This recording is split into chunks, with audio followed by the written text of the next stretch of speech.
দেখেন ভিডিওতে কিভাবে কলা ফরমালিন মুক্ত আছে না যুক্ত আছে সেটা পরীক্ষা করতেছে। আজকে আমরা সেটা করব। আপনাদেরকে দেখাবো কলার মধ্যে ফরমালিন আছে কিনা। কিভাবে পরীক্ষা করে সেটা দেখাবো। সামনে আসো। প্রথমে আমি একটা কলা নিলাম। দুই জায়গা দুইটা কলা নিব। এখন এটা নিলাম। মাঝখান বরাবরই কাটবো।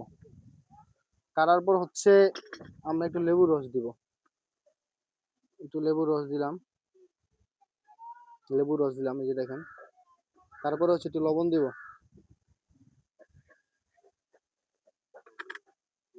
একটু লবণ দিব। লবণ দিছি। এখন এটা ঘষবো। যদি কালার পরিবর্তন হয় তার মানে হচ্ছে ফরমালিন আছে, আর যদি কালার পরিবর্তন না হয় তাহলে ফরমালিন নেই। ঘষবো ঘষবো ঘষবো। ঘষতাছি। 2 মিনিট ঘষবো।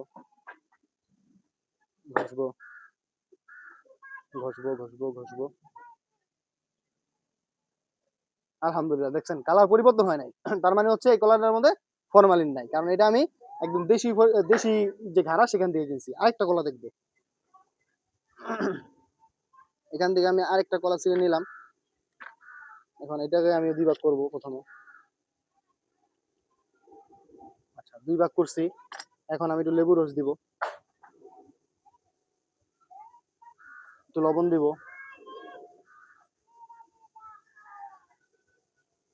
এখন আমি ঘষবো। ঘষতাছি ঘষতাছি ঘষতাছি। মোটামুটি 2-1 মিনিট ঘষলেই হয়। 30 সেকেন্ড ঘষলেই হইব, সমস্যা নাই। কালার পরিবর্তন হলেই সেটার মধ্যে ফরমালিন আছে, কিন্তু কালার পরিবর্তন না হলে সেখানে ফরমালিন নাই। দেখেন দেখেন। দেখছেন? এক ফোঁটা কোনো কালার পরিবর্তন হয় নাই। তার মানে এই কলার মধ্যে কোনো ফরমালিন নাই। ভিডিও সবাই শেয়ার করে দিবেন।